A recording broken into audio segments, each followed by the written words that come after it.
Boom!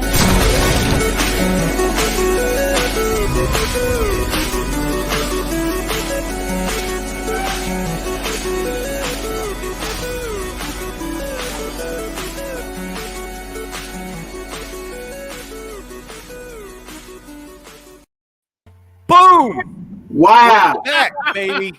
Wow! This is already our best episode yet, and we haven't even said anything up until this point. This is fantastic.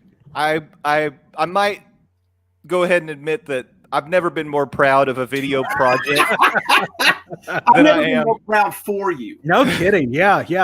I feel like we're three dads just being very proud of not only you, our beautiful new child, the NNC Open. Look at him. Look, wow. Though, what was up with that one weird dude with the glasses, like going to town on his ear, like looking for warming it up. I'll tell you why. He couldn't believe what he was hearing, and what he was hearing, ladies and gentlemen, is that's right. The boys are back in town. We're back. I don't know where we went. I got to tell you, I think we were possibly Thanos snapped out of existence. That was possible. And that being the case, I have to ask you guys, how was the Netherworld for you guys? Was it all right? Was it cozy? Well, I mean, you can only play so much checkers. Yeah, and then there was this virus, and then everybody had to stay inside, and then Australia caught on fire at one point, and then there was something called Tiger King. I'm still not exactly sure what that is or where his kingdom is, but Purgatory was weird, man. It was. Glad to be back. You know what? I'm so out of practice, we didn't even introduce ourselves. How about this? Greetings, life forms, wherever you're receiving us. This is Justin. This is Matt. Oh, crap. I'm supposed to come up with a clever nickname. Insert clever nickname here, and my name is Landon Doan. It's all right. You got to stretch your legs. You'll get back into the habit. I'm out of practice. Sorry, y'all. Let's take it from the top. Okay, let's start over. No, but it is good to be back, ladies and gentlemen. We've missed you, but more importantly, I've missed these two guys over here. You know, I get a chance, luckily, to speak with Landon as we do the Monday Morning Monorail podcast.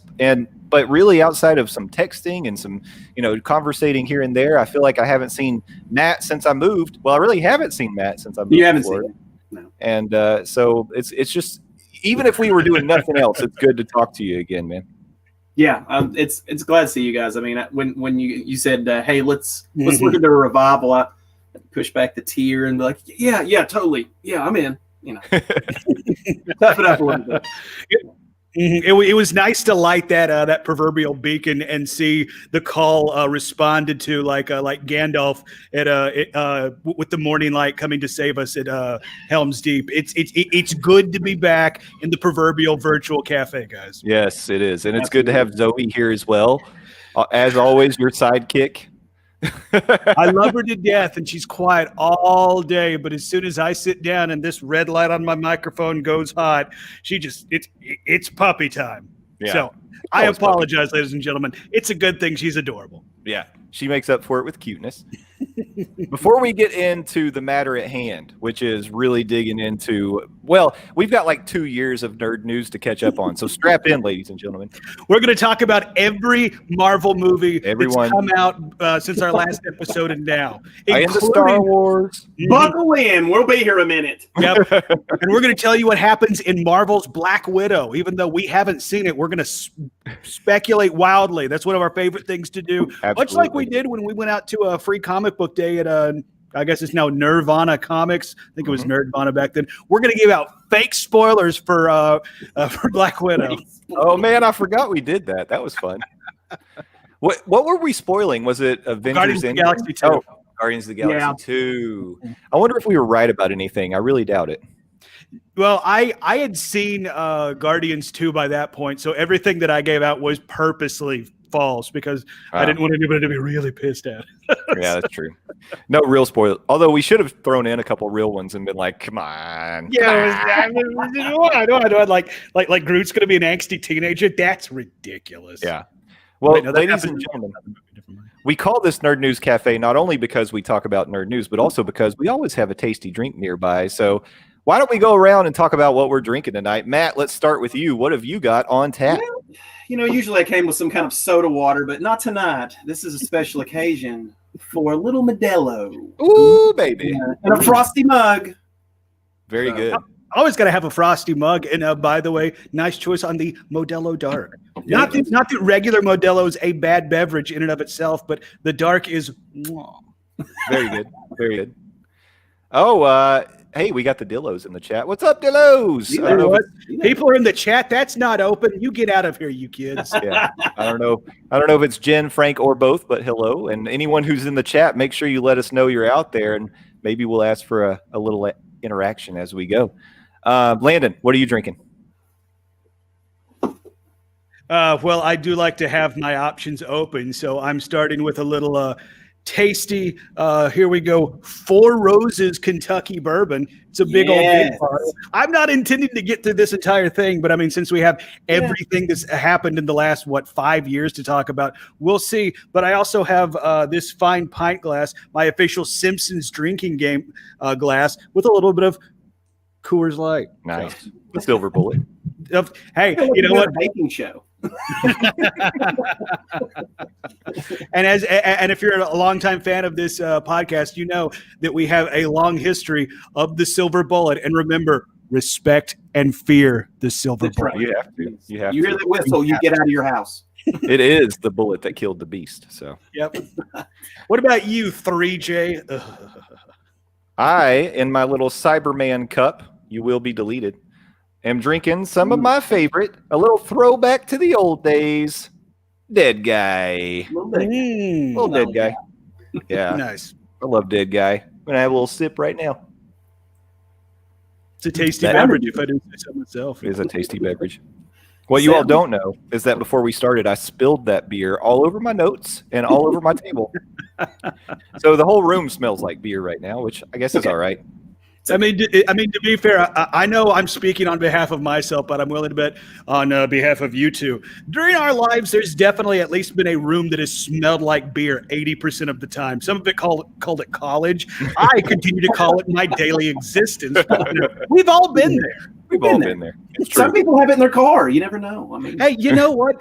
The world is hard, and sometimes you need a car. Wait, no car beers. I'm being told by our producer that we cannot advocate drinking and driving. In fact, that is for losers, and losers don't do that.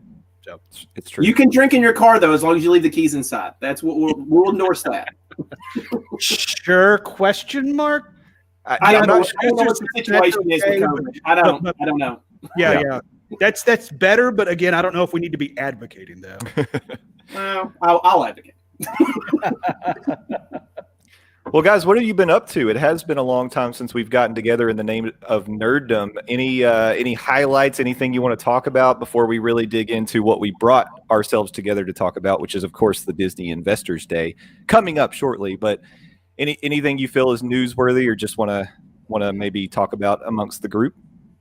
Well, Matt, go ahead. Well, it's not very important. I've become more of a Star Trek nerd. I have delved deep into the Star Trek realm and come up with several shows to watch and books. And I made a Star Trek Christmas tree. I seeped out all the eBay Hallmark leftovers and scooped deep and got big. So. That's pretty cool. On that. Yeah, that is cool. And especially the Hallmark, I guess, novelty, quote unquote, ornaments. Those ain't cheap. So that had to cost you a little bit. Not really. Okay, all right. A lot of people unloading those, I will promise you. Well, there you go. Their loss is your game. You go secondhand. That's a good way to save a few bucks on the Hallmark ornaments. Yeah. But I will say, usually one of our Christmas traditions is to take the kids to Hallmark and pick out some ornament, like their ornament of the year.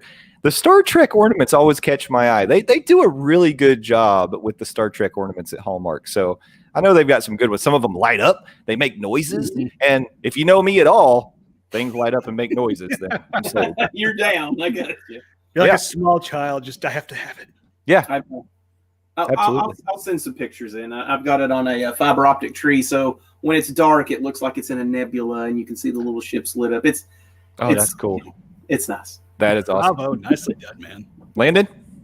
Well, if I remember correctly, when we decided to turn the open sign to close on the cafe, I was living in Gallatin, Tennessee. I've since moved back to Knoxville, and I'm now back on the job that I used to have. I'm back to producing the Phil Show on News Talk 98.7 WOKI radio station locally here in Knoxville. So it's been a very weird boomerang trip for yours truly, from East Tennessee to Middle Tennessee and now back. I'm glad to be back home. And as of last night, I decided to get a little James Hetfield / Lemmy look going on. Mm-hmm. Yeah. Other than that, it's pretty much the exact same. So you almost got Iron Man snapped into your old life. Yeah, pretty much. Yeah, there was definitely a moment once I went back to work and I was back into the swing of things. It's like, oh, it's almost like I never left, except, my bank account is like, oh, dumbass, you definitely left. Just FYI, if you're thinking of moving to Middle Tennessee, maybe don't. It's really expensive and kind of terrible. Nice place to visit. Definitely do not want to live there. Gotcha. Well, as for me, I relocated to Florida, so no longer living in East Tennessee, moved down here almost 18 months ago, maybe even a little over 18 months at this point. I have basically gone to, my theme park nerd heaven, because not only am I a Walt Disney World annual pass holder, we're also Universal annual pass holders now. And under the current circumstances, can't really enjoy it as much as maybe we would like, but it's been nice. This year was going to be our second trip to Halloween Horror Nights, which is something I bring it up because, Matt, that's something you and I had talked about back in the day. We're going to do it. Yeah. And but of course they didn't really do Halloween Horror Nights. They ended up having a couple haunted houses in the parks that they had people go through during the day. I don't know what that experience would have been like, going through a haunted house with, like, I guess they had some plexiglass and they were trying to keep people spaced out, but it's spooky, but socially distant spooky. Right. Well, then, like, day of Halloween, they opened up the Beetlejuice house. Yeah, that's right. Yeah. And so, didn't they already say that Beetlejuice is gonna show up next year? Oh, he better. Yeah. I mean, he was a whole room of the Halloween. By the way, I do just want to point out we've already said his name twice, so nobody will say it a third time. I'm surprised. I thought we'd said it more than that, but those are the rules, Beetle guys. Yeah, that's right. But it's been pretty good in terms of gaming. I wanted to say one thing. I haven't done a lot of gaming in the last 18 months, but one thing I did do was complete Jedi Fallen Order, and let me just tell you, that was a fantastic gaming experience. And it wasn't until I got to, like, I would say the penultimate final boss that I realized I'd been playing all along on Jedi Knight difficulty, which explains why it took me so freaking long to get through it. I was like, am I just terrible at video games? Like, this is what happens. You get old. That is a hard game to begin with, and the fact that you were playing it on that difficulty. Yeah, playing it on Jedi Knight. And so for the final two battles, turned it back to story mode. I don't need that in my life. I don't need that kind of stress. I just started that saga. I'm very impressed. The first 20 minutes of that game, I'm like, it's so good. Wow. And it keeps getting better. Yeah. Wow. Yeah. It's definitely a great game, but me being the arachnophobe that I am, those big giant monster spiders on Kashyyyk, it's like, well, guess what? Landon is never finishing that. But I guess in the gaming realm, I've been doing a whole lot of that in my free time, especially while the world burns, because all you can do is, at least in my instance, go to work, then come home immediately. So I've been playing a lot of PlayStation. I was fortunate enough to get a PlayStation 5, so I've been thoroughly enjoying that bad boy. I've already beaten Spider-Man Miles Morales. I put like 60 hours into Assassin's Creed Valhalla, and I picked up the much anticipated new hotness from CD Projekt Red, makers of The Witcher 3, Cyberpunk 2077, and I can tell you it is pretty okay. Oh, it's all right. It is not The Witcher 3. I'll just go ahead and tell you that. Man, there was a lot of hype surrounding that game. God, the hype train got out of control for this game. Yeah. Well, we've asked Santa for a PlayStation 5. I don't know if he's going to be able to deliver. We'll have to wait and see. But I mean, if anybody's going to be able to get a PS5 right now, it is the Jolly Red Man. I know. We're kind of putting all of our eggs in that basket because it's out of stock everywhere. It doesn't matter where you go. And I will say, shout out to that Wario64 account on Twitter. because if I ever had a shot at getting a PS5, that dude tweets out notifications immediately as soon as something's available. And then also, I've been using Ant Online has been tweeting out a lot of inventory, and I think it's like a tech merchandiser out of Atlanta, and they've been putting out bundles for Xbox and for PlayStation, and so. Check those out. If you guys, I mean, it's getting past the point of getting it delivered on time for Christmas probably, but keep your eyes open. I mean, if you can't get the PlayStation Direct, I wouldn't tell you to go like try to storm a store and, getting all that mess or anything. Yeah, we actually had a story on the Phil show. I think it was on Friday of people that lined up outside of a Walmart because somebody started a rumor that they're going to have PlayStation 5s. And it was like near freezing. They lined up overnight. When they let people in, guess what? They didn't have a single dang PS5 in stock. Of course. I will say on the Wario64, twitter.com/Wario64, it seems like he's been tweeting out a lot of places have more Xbox S's. Mm-hmm. I mean, PS5s are few and far between. Yeah. Like, unfortunately, unless you know a guy who knows a guy who knows a guy who knows a guy, I doubt you're going to be able to get a PS5 this year. But an Xbox seems more likely to happen. So. Well, if I wanted an inferior gaming system, I mean, just kidding. I will say that Xbox one of those anyway. The Xbox Gaming Pass is probably the best deal in all of it. Yes, that thing is legit. Yes, console, true. PC, and mobile. Mm-hmm. Yep. Because I've even downloaded a couple of PC games, and I'm not a big PC gamer, so. But when it's included in the service, you're going to check them out, right, Maddie? Yeah, well, it's free. Well, free. the pass, but I mean, that's how I'm playing Jedi Order. They have not merged, but adopted the EA Play, and that's right. Yeah, you can play Madden 20 right now if you want. Nice. That's pretty cool. I actually signed up for EA Play a couple months ago during the spring when quarantine first started. It's like, I just really miss football, and I wasn't sure that we were going to have it. So I actually, now that I mentioned, I think I'm still signed up for EA Play, and I need to take care of that. I'm going to hit that button. Yep. So shout out to Skipper Bob. Skipper Bob's in the chat. And News Forcus. Cheers with a Nutter Your Business Peanut Butter Stout from Michigan. Ooh, that sounds delicious. That's Andrew, I do believe. You think that's Andrew? Hello, Andrew. Good to see you, buddy. And, howdy. While we're on the topic, one question. Where are you at, Eric? Eric Lehman. Long-time fan, and we come back and no Eric. I know. Maybe he's here and he's being quiet. I don't know, but... Maybe he too got Thanos snapped and hasn't come back yet. He may have. We're going to need to get Doctor Strange figure this out. I want to apologize, by the way, because I'm looking at my background and wow, I did not prepare to. I got my droid back here. That's my droid. Dude, it's my kitchen. Look at my crock pot, ladies and gentlemen. That's my crock. What are you talking about? That looks like R5. I mean, that's a cooking droid, right? Yeah. Exactly. Yeah. It's a very fancy cooking droid that I put chicken in for 8 to 10 hours at a time. This is my office in Zoom or otherwise. So, I mean, I am an unashamed nerd in my meetings, so I don't care. Yeah, that's cool. Hey. I'm just saying I wish I'd got, I need some posters up back there or something. I don't know. I need a green screen to hide my kitchen. You could be in a whole nother kitchen if you wanted to be. Ooh, I could be in the Simpsons kitchen. And yes, Skipper Bob, that is the crock pot of glory. Hi, Andrew. He did confirm that is him. Nice.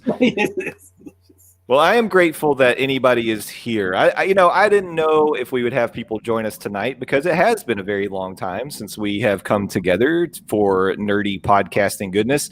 I want to say, the plan for us to come together was kind of a one night only event, but we are open to the idea of maybe continuing this series as a YouTube only kind of a channel.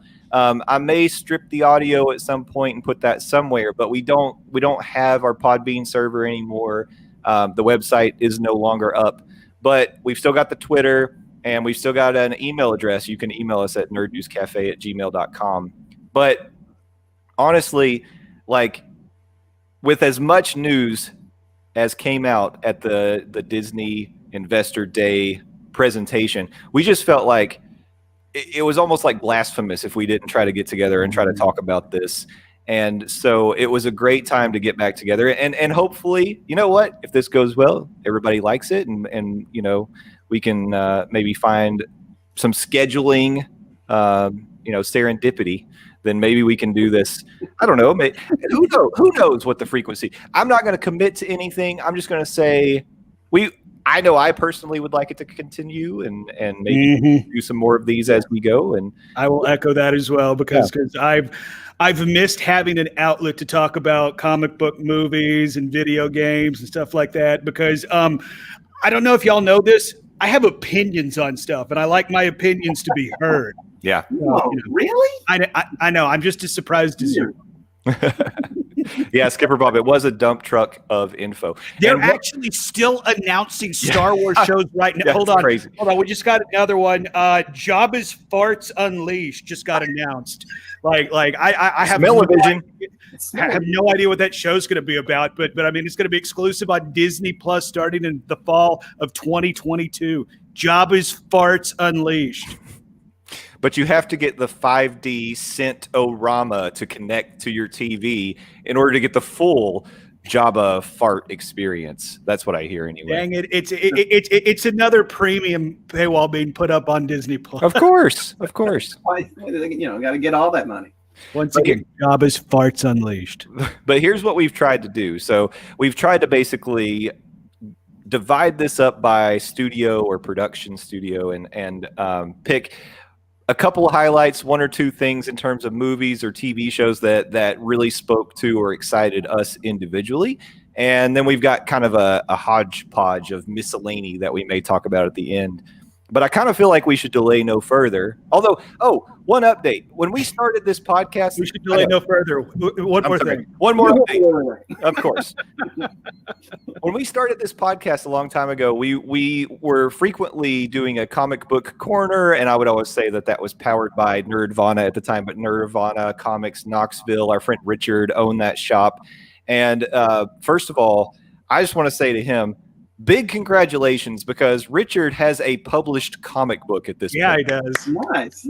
Yeah, Cult of Dracula. If you haven't heard about it yet, go check it out. It is amazing. He's got some fantastic artists. It's been picked up. Like, there's mass distribution for this thing. You're going to be hearing more and more about Cult of Dracula. I am sure of it. So, if I remember correctly, I think I saw him post that it was picked up to be optioned as a TV show at some point. Now whether or not it actually gets produced, that's a different story. But the fact that it's already been possibly picked up to be put out in another media, that's amazing. Bravo. Yeah. Congratulations, Richard. And all the best. And maybe at some point we could have him on to talk about Cult of Dracula. That'd be pretty fun. Yeah, throw it back to Comic Book Corner. If I had my echo effect ready to go, I would totally do it. I miss the echo effect. You really works hard on that. I don't know which one it is. Otherwise, I'd dial it up right now and do it. I'm kind of disappointed because you've been using them effects here recently pretty heavily on the Monday Morning Monorail available. Well, here's the funny thing. I can't hear what the effects are the way that I've got this wired up. So we're just going to give this a shot and see what happens. Comic Corner! Wow. Like a champ, ladies and gentlemen, the echo right out of the gate. Nice, I nailed it. It's number. You totally knew what it was, but no, I didn't. But you were fooling us, you fooler over there. That could have been a phaser. He's got one of those label guns. He's got them all. As meticulous as this guy is on all the podcasts I do with him, he totally has that ish labeled. Nobody's. Who are you calling meticulous? It's not like I've got pages of notes that I'm ready to go through. Some things never change.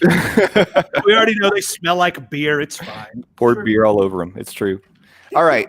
Do you guys want to start Marvel, Star Wars, or Disney, Pixar? What do you think? I don't know. Here's my suggestion. Let's go Disney Pixar first, because I feel like the Marvel and Star Wars are ending on a higher note than the Disney Pixar, just personally. Okay. So let's start with that. Yes, ladies and gentlemen, here is a look at some of the announcements from the Disney Investor Day conference call. It wasn't a conference call. It was a strange presentation where no one was in attendance.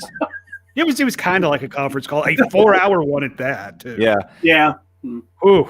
A lot of what you're seeing here, and by the way, this doesn't even cover it, but a lot of what you're seeing here, Baymax, Zootopia Plus, Tiana, Moana, those are TV shows. Encanto is a film, and so is Raya, the Last Dragon. Iwaju, I am not sure. Actually, to be honest, I don't know that much about Iwaju. Is that which one is that? Did you guys take any notes on that one? Let's go to the article, and I can act like I know what I'm talking about. We are poorly prepared as usual. Nice.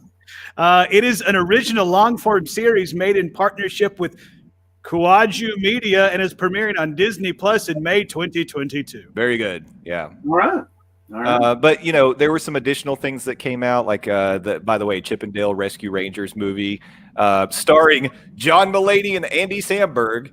Sure. I'm sold. Sure. Just that pairing, absolutely. I love me some Chip and Dale Rescue Rangers, and those two, I really hope that they let them kind of just riff and go off and do their own thing, and then they tell the animators, okay, match that. I have two questions for you. Who is playing whom? Yes.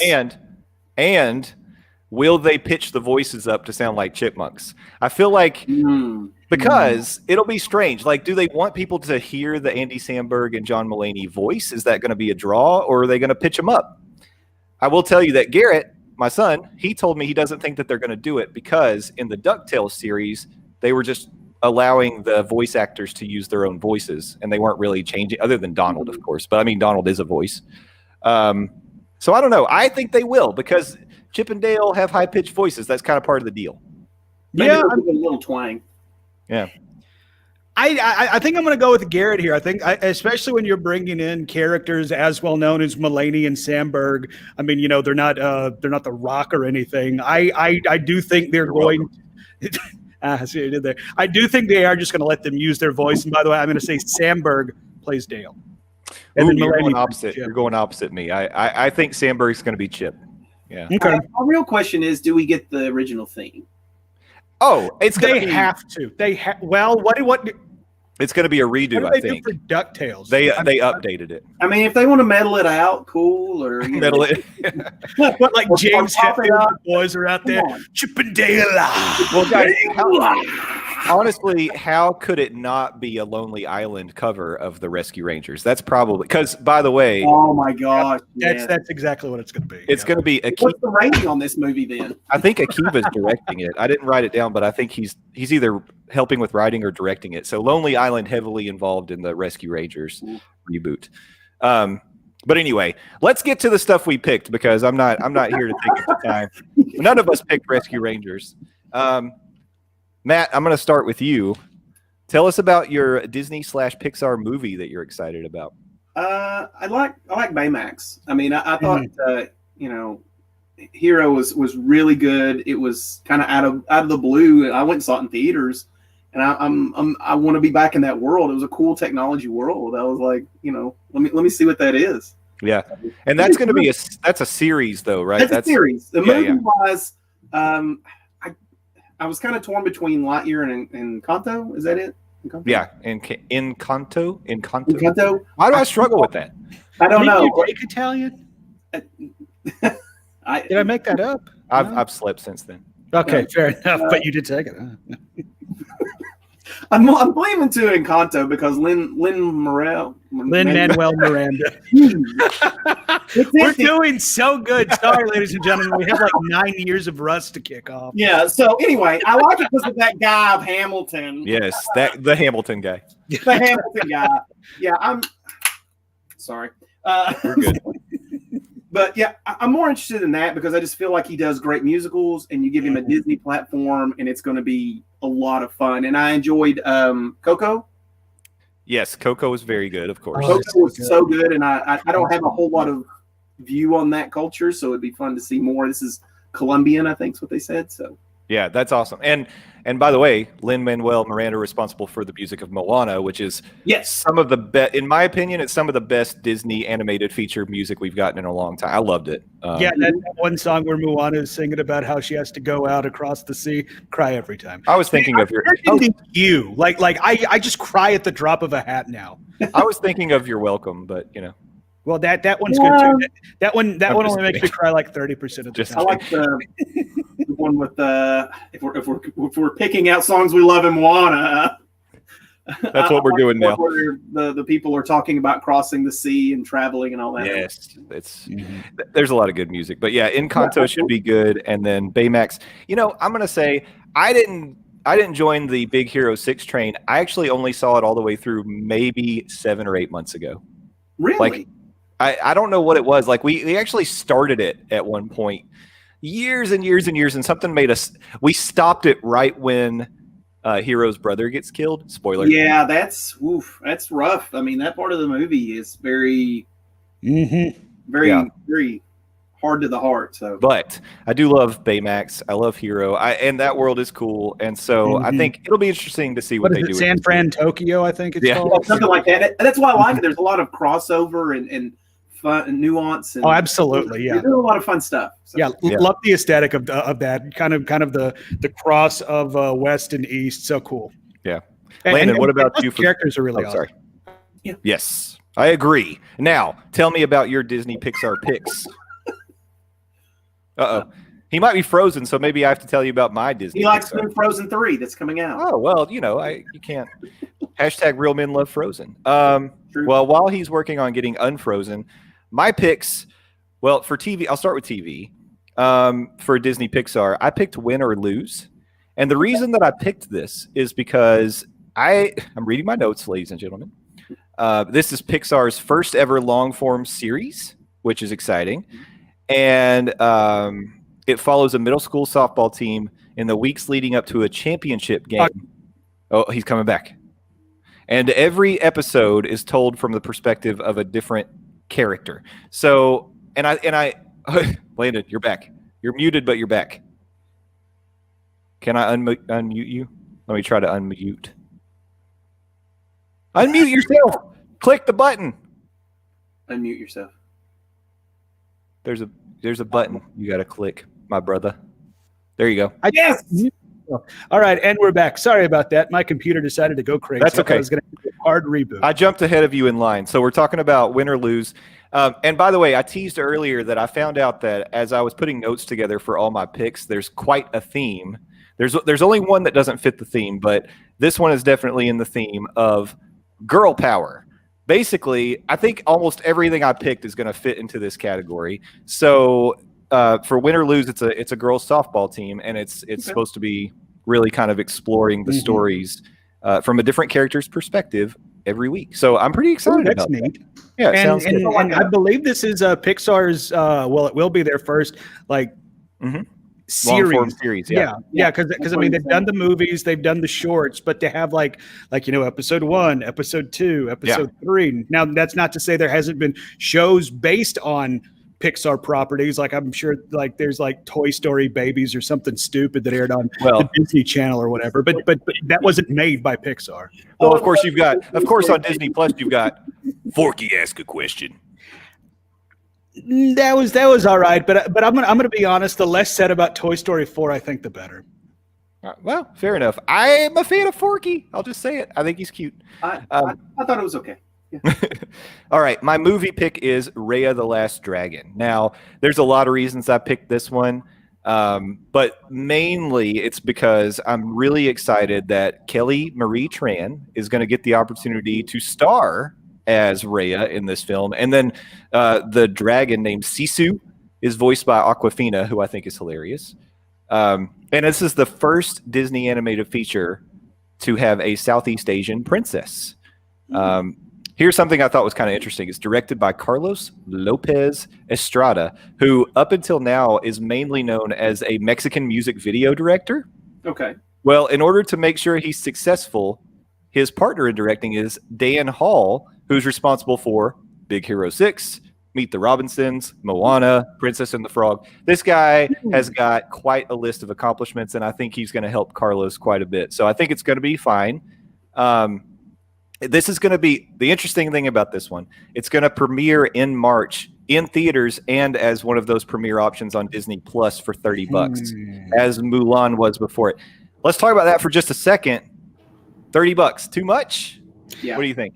I mean, I'm going to say it is too much, but this is the second time they're going back to that price point. So clearly they made enough money with Mulan that they thought, all right, we can double down at this. But let's be honest, it's like, I'm almost afraid to say this even because they did mention, there is going to be a price bump by $1 on Disney Plus. They could charge a whole lot more for Disney Plus, and you'd be like, well, I don't like this, but I'm going to continue to pay it. But like, I still haven't seen Mulan, even though now it's available just with your Disney Plus subscription. I didn't obviously pay the $30 to see it early. I don't know if I'm going to drop the $30 to see Raya, even though I am interested in it. Yeah, I'm the same. I'm not going to drop $30 for whatever, especially if you can wait long enough for it to just bop onto the old D Plus. So I'm not going to.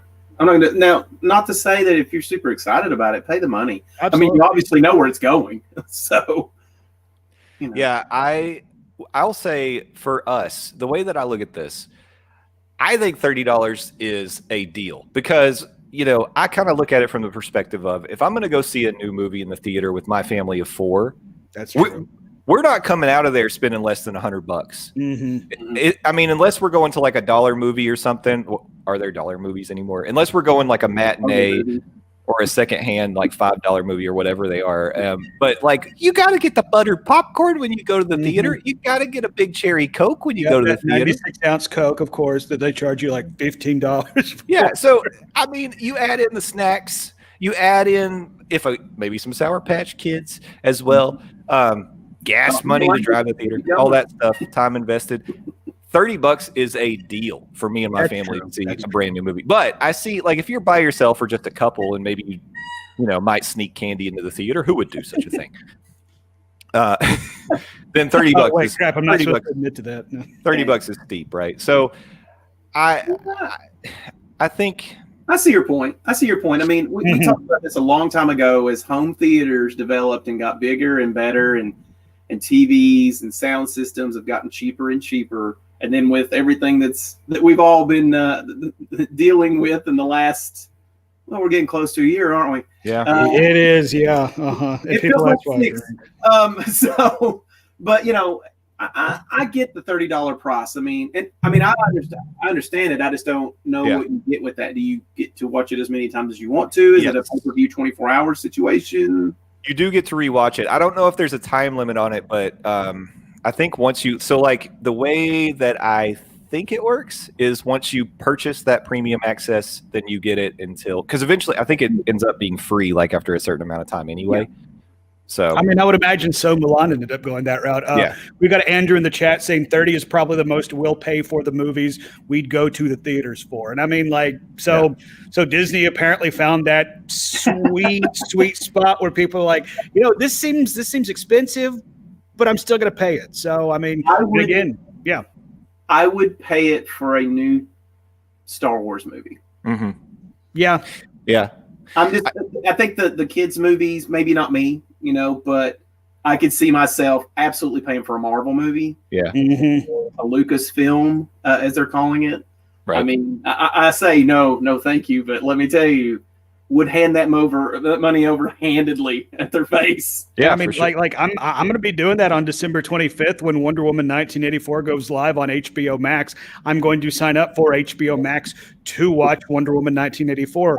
I kind of wish Marvel went that route with Black Widow because I would have given them money. I mean, when the world first started burning and we were told to stay inside, I think I dropped like $12 to watch Harley Quinn and the Birds of Prey on Amazon Prime, and it's like I will definitely pay money to watch movies in theaters at home. And Matt's right. It's like everybody kind of has their home theater experience at this point. I mean, is it going to be the big giant screen down at Regal Cinema or AMC if they stay open past next month? I mean, no. But at the same time, it's like like you don't got to go anywhere. You can eat your own snacks. You can drink your own drinks. You can pause the movie when you want to go run to the bathroom. Where it's like, and it's like I remember heading into Endgame. It's like, okay, this movie is almost 3 hours. So there was articles before the movie came out. These are the parts where you can go to the bathroom. There's a website dedicated to that kind of thing. So. Yep. Yeah. So, I mean, and again, going back to Andrew's comment, $30 apparently is that just sweet spot that everybody's okay with. Well, most people are okay with. I think, most people. So, okay. Landon, before you froze, I was throwing it to you for your Disney Pixar picks. So why don't you hit it? Okay. I actually have a couple.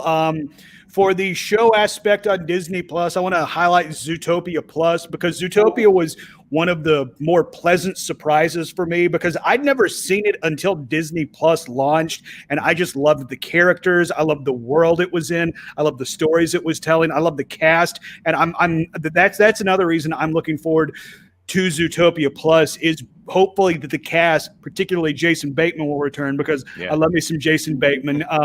We already made reference to it earlier, the Moana show. I'm honestly kind of surprised they're not saving this content for another Moana movie because I feel like that could clean up at the box office. As popular as Moana is, maybe they'll have this show bridge to Moana 2, Electric Boogaloo, or whatever eventually. We already made reference to him earlier. Lin-Manuel Miranda's music was awesome in Moana, so I'm hoping that we'll have more music from him. I'm kind of leery on that one, and I really hope that The Rock, Dwayne Johnson, returns as Maui because that was just such a fun character. This was one that snuck up and surprised the crap out of me that I wanted, and that is Doug Days, the show from Up. Oh yeah, with the dog Doug. Yeah, I said that right. Like I'll be honest, like I didn't know that I wanted more from the Up universe, from those characters, but the trailer that they put out of Doug and the puppies was so funny. It was so cute, and I love the fact that Doug reacts the exact same way that I do to puppies, so it's very relatable. I don't know if that's going to, have a lot of legs, so to speak, but I am definitely curious to check it out. And this one is kind of a lol. Did y'all remember that Disney now owns Ice Age? Because apparently we're getting an Ice Age adventure of Buck Wild starring Simon Pegg. And it's like, I like me some Simon Pegg, so I'll give it a shot, but I'm going into this show with zero to no expectations. So, some interesting stuff when it comes to these shows. While you bring up the Doug Days, I'm going to bring up the trailer for this one because I haven't seen it, and I will tell you this. I'm not a huge fan of Up. Aside from like the beginning of that movie, it's kind of boring to me. You monster. I know. I don't really. Love story in 30 seconds. Come on. Yeah. Well, here we go. We're gonna kick this off and see how it goes. Please don't demonetize us, Disney. That's hilarious. We're not being monetized. Never, ever. I'm trying to full screen it, so it's pausing here. But while it works on that, here we go. Okay. I'm surprised the old man's still around. I did notice. I don't think it's Ed Asner voicing. Wow.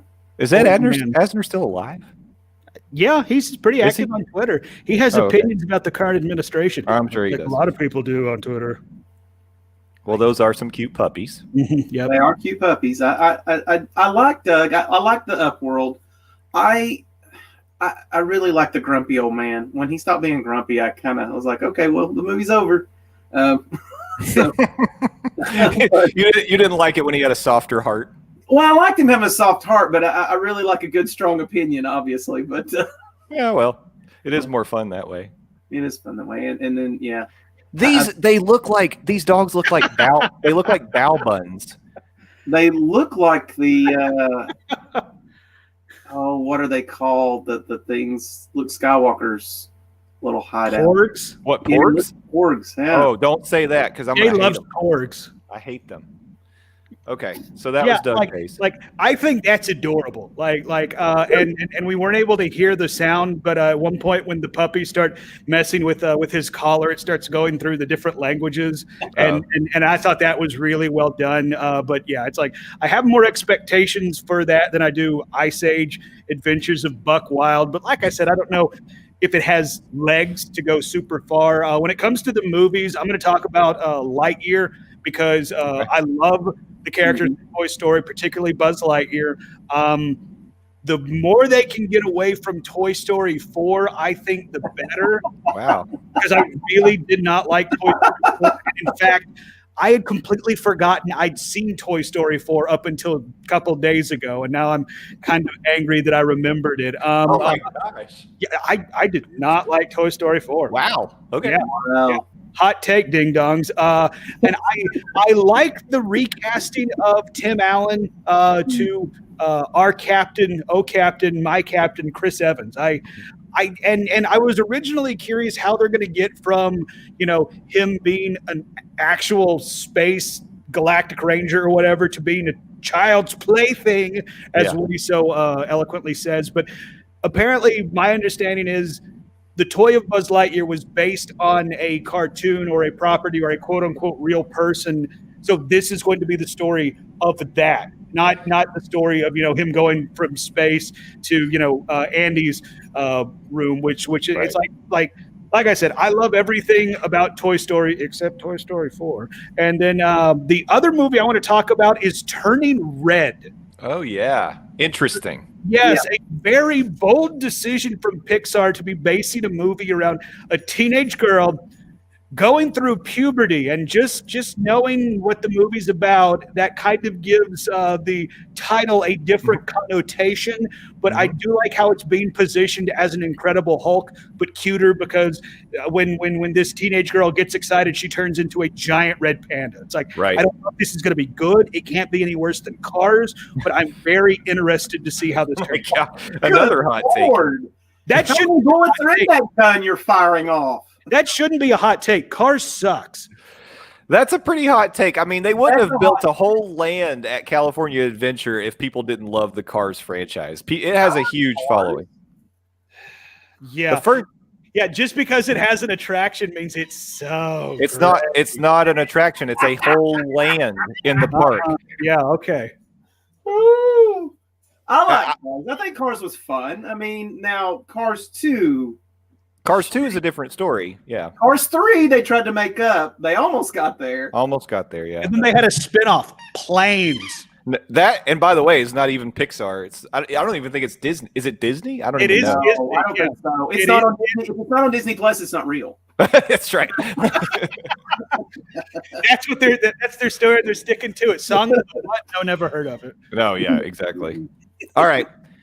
Moving on, it's time to go with Star Wars or Marvel. I don't know which way to go, but I know we've got more ground to cover with Marvel. Let's do Marvel first. Okay. I've got 2 slides to throw up for Marvel. So this first one, we've got WandaVision covered. Well, you can see it for yourself. A lot of stuff coming. I mean, films, Disney Plus content. Here's the second slide. Man, there's so much goodness to cover here. Honestly, we could go on for probably several shows just digging into it. But I think, you know what? I'm going to kick this one off because I won't be the closer. If Landon gets frozen, I would go second, of course. But for me, let me tell you, there's a couple of things I wanted to say. This one, okay, this one doesn't fit my theme quite as much. But for the movies, I'm interested in Doctor Strange and the Multiverse of Madness. Yeah. A couple of reasons for this. First of all, they had to replace directors on this. So it was originally directed by Scott Derrickson, and now Sam Raimi has been brought in to direct this film. Ooh. Sam Raimi, you may know as the director of the Tobey Maguire Spider-Man series, but also Evil Dead, and also Drag Me to Hell. Sam Raimi's a great director, so that's great. Rachel McAdams has been confirmed. She's coming back. We're going to get, of course, Benedict Cumberbatch reprising his role as Doctor Strange. His name sounds fake. I know it sounds fake, but that sounds fake.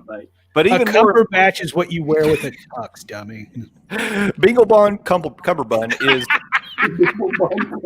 is back again. Jeez. So, and I'm excited because, as we've heard, they've been announcing recently that Spider-Man 3 is going to have every person who's ever acted in any film is going to be. Yes, and it's going to be amazing. Oh, it's so good. Live action Into the Spider-Verse, baby. Yeah, this film is going to set up the multiverse, and it's going to, of course, Doctor Strange will be in, of course, like I said, everyone's going to be in Spider-Man 3, but Doctor Strange will be, of course, and this is going to kind of be the setup to that Spider-Man 3 story. So that's super exciting. Production to start in May. And the other funny thing I wanted to bring up about this movie is that if you all remember, when we talked about the Doctor Strange movie back on the old Nerd News Cafe, there was something we all had in common. Do you remember? No. I don't remember what I did yesterday. We all fell asleep while watching it. Yes.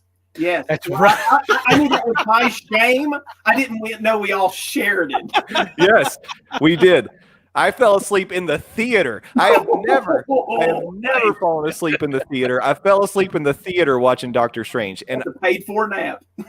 All I can say is that movie must put a spell on you or something. Like, I don't know. But you know what? The biggest thing about that, though, is, and I don't know if we all have the same opinion, but I would like to think it probably came to the same opinion, is that after, I think it was Infinity War, we all went back to the well, and it was like, oh, this is a great movie. Yeah. Yes. Yeah. So it was like, oh, you were just released it backwards. I wouldn't have fallen asleep if I'd been interested. Right. Exactly. I really think, and this is something I'm going to talk about when it comes to my pick. It's like, I really do think we're kind of just fatigued on the whole Marvel origin story at this point. Yeah, that could be true too. They're really kind of paint by number at this point. It's just, instead of using this green, we're going to use a different shade of green to tell this story. And it's like, I do think watching something like Infinity Wars where, you dump your toy box out and your Iron Man smashes against your Doctor Strange, it gives you a new appreciation for those characters. So That's true. That's a good point. And I liked Doctor Strange in all of the other movies that he's been in. I don't know what it was about the Doctor Strange movie. It just, I think it was the 6-hour intro that he became Doctor Strange. It could be that. Like, nothing's happening. Nothing's happening. He's nothing's happening. A real doctor. Boo. He had a car crash.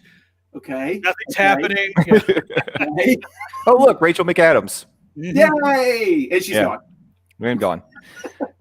For TV, I picked She-Hulk. So back to girl power. But there's a couple reasons for this. The first is, back in the comic book corner days, if you remember, one of my favorite books I picked up was She-Hulk. It was so good. And I loved what they did with the character of She-Hulk. And I'm excited. I actually, of course, back in those days, they always talked about, like, if they made a She-Hulk, it would be Rosario Dawson. But she's Ahsoka now. We don't need to worry about her. We're good. And she was also the night nurse in the Netflix. That's true. You're right. Marvel shows. You're right. She was the night nurse. She's everywhere. She's the best. She's pretty awesome. But Tatiana Maslany is going to be She-Hulk, and she is very good. If you watched Orphan Black, then you might be a fan of Tatiana Maslany. So I'm excited to see that. Mark Ruffalo is going to appear as Bruce Banner. I'm sorry, I think you mean Mark Buffalo. Mark Buffalo will be back. Buffalo sauce. Tim Roth as Abomination. Yes, that is. I love the fact that they're actually paying attention to that Incredible Hulk movie. I know, like, some people don't like it. Like, I loved that movie. I know he didn't continue on in the role. I thought Ed Norton was a good Hulk. I loved Tim Roth as A-Bomb.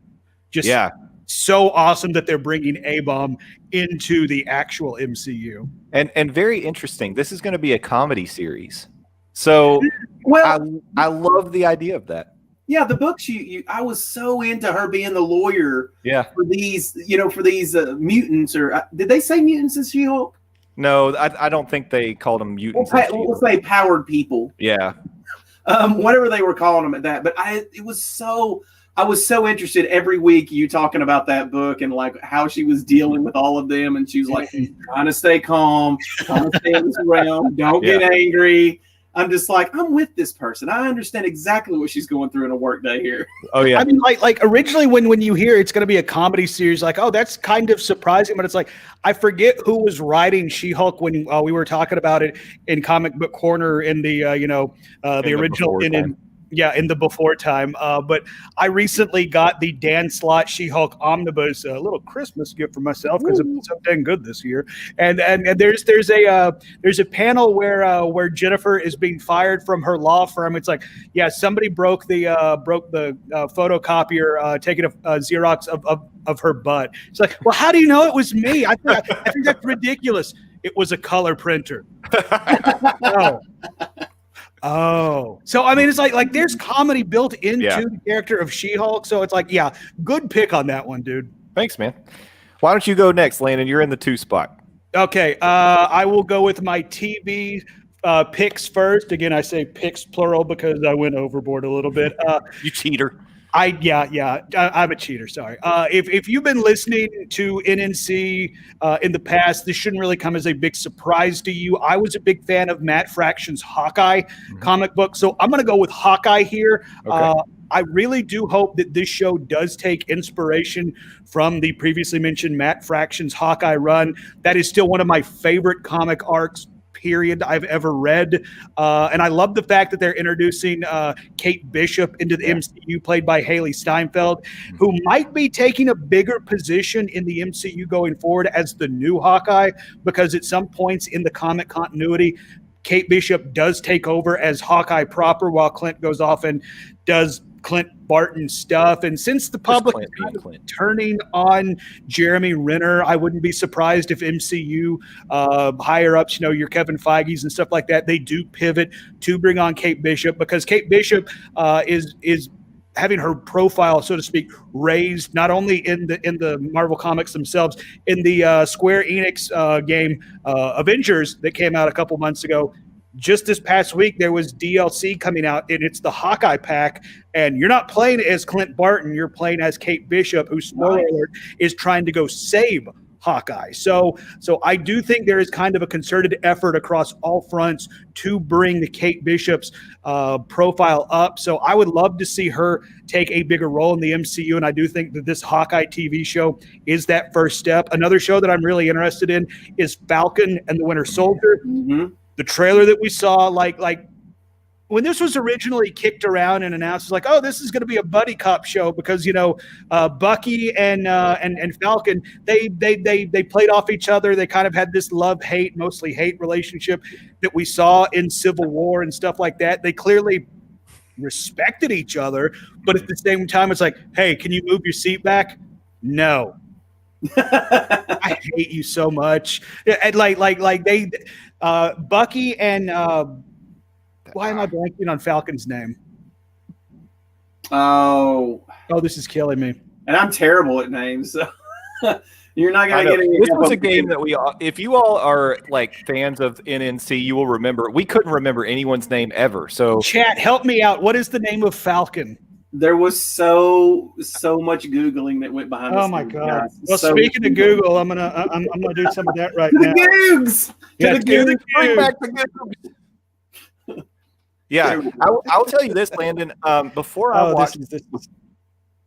watched the trailer for Falcon and Winter Soldier, I wasn't that excited about it. But I'll tell you, this trailer makes this show look so good. And I feel like it really adds a lot of depth to the character of the Winter Soldier. I mean, I already knew I love Falcon, but I think I was like, well, really? I mean, I don't know. Like, I think Winter Soldier's cool, but yeah, this looks like a really good two-hander, though. I'm excited to see it. The actor that plays Falcon. Sam Wilson. There it is.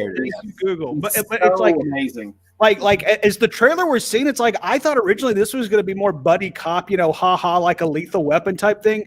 This trailer is very action based, and I love like I'm really looking forward to it. I love seeing Falcon in his red, white, and blue getup, tossing around the shield, truly picking up the mantle for Cap, because he's Captain America going forward, whether we as the public want it, because believe me, as somebody who read the comic books when Falcon picked up the shield and became the new Captain America, I remember some of the vitriol that was said in real life. So I imagine that we'll see some of that play out in the show itself, having to kind of be the defender for a world that doesn't necessarily want him.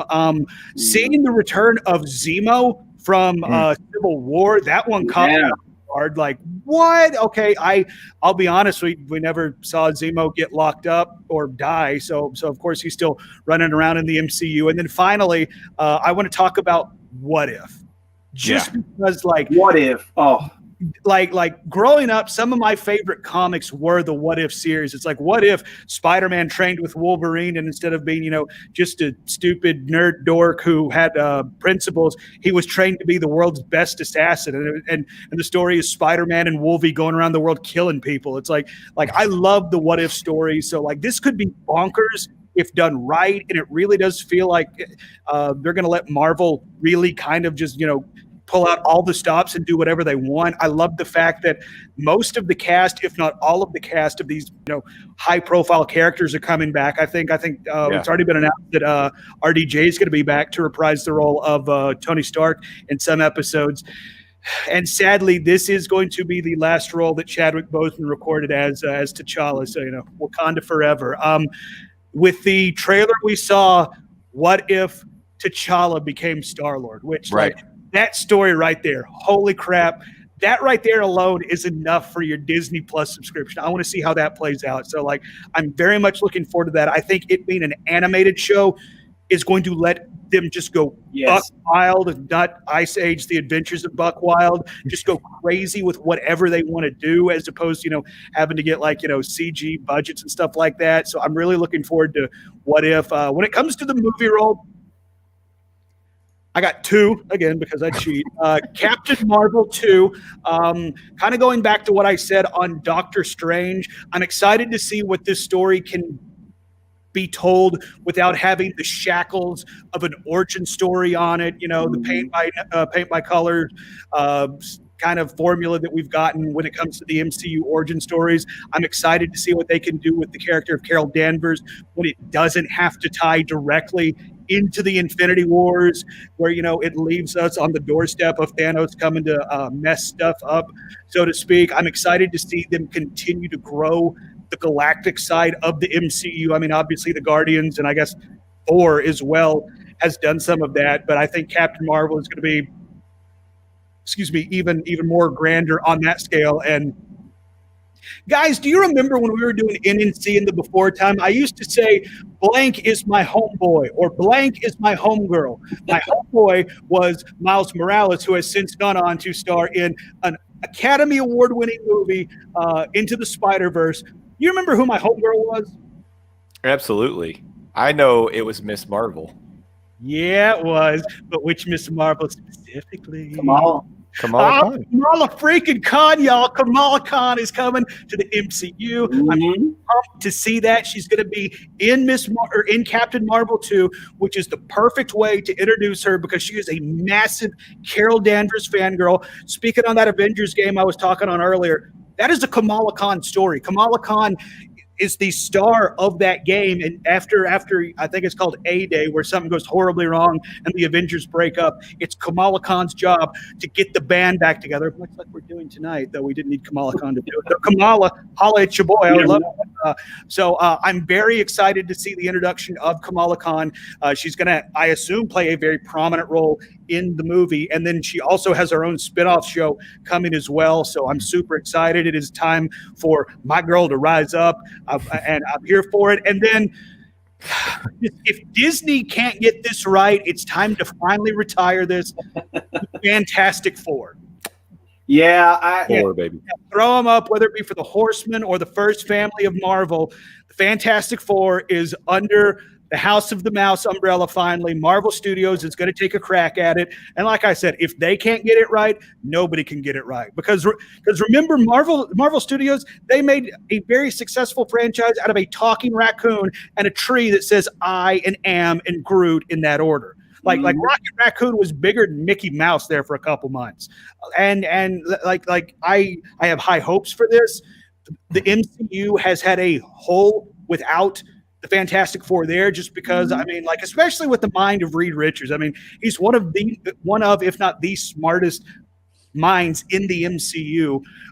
So I would love to see him, bounce off. Unfortunately, Iron Man's gone, R.I.P. Tony, but to still see him well, crap, I was going to say T'Challa as well, but now they announced that they're not going to recast T'Challa. Him bounce off of Doctor Strange. Please stay safe, Benedict Cumberbatch. Casting wise, I know this has been thrown out there online. Like John Krasinski and Emily Blunt need to be cast as Mr. Fantastic and the Invisible Woman, respectively. I don't know who the Thing or Incredible or the Human Torch would be, but I mean, that's a good starting point. And plus, we could get a bunch of scenes where Mr. Fantastic just turns and looks at the camera and go. Right, exactly. Takes the camera. They're important. John Watts will be directing the Fantastic Four movie, and I feel like he's earned a lot of our leeway or trust by the fact that he directed Spider-Man Homecoming and Spider-Man Far From Home. So, yeah. So this guy, he's already got his feet wet in the Marvel MCU. And by the way, 2 very good movies, both very enjoyable. And he didn't name it Fantastic Four Stick. I really hope that they stick the landing on this one, because you're right. Like, we need the Fantastic Four in the MCU, and somebody's got to get it right at some point. This is put up or shut up for the FF. Like I said, if they can't make it work, it just can't work. Yeah. But I have faith because, again, not only did they make Rocket Raccoon work, they made Ant-Man work, y'all. 2 really good Ant-Man movies. Yeah. 2 of them. All right, Matt, you're up. So I'm gonna. What did Landon not talk about? Oh, shut up.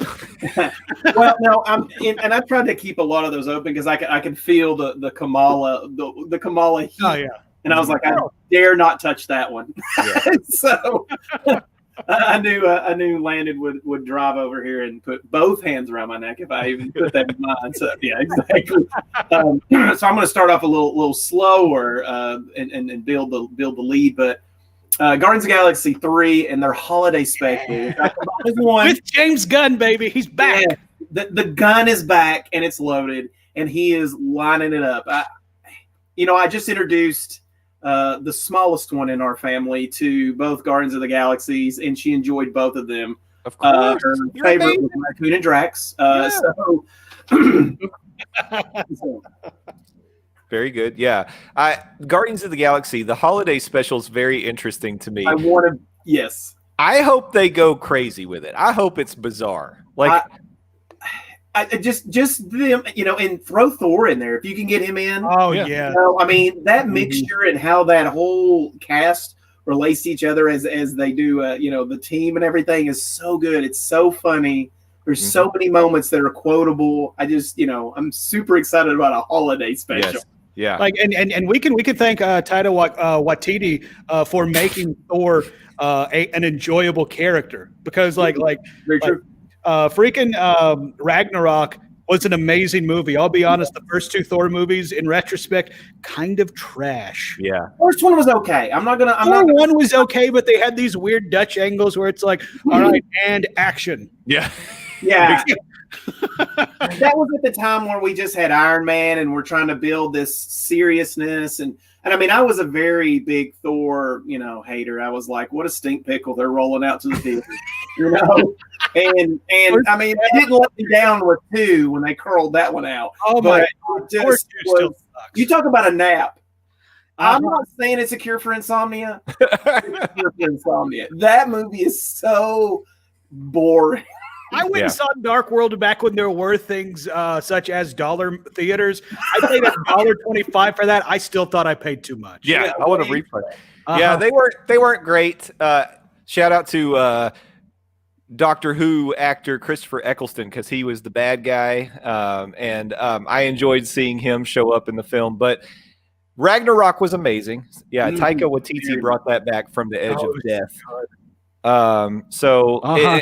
And I love fun. By the way, the Thor logo, it shows you we're still going to stay in that realm of having fun with Thor. We're still going to have a good time.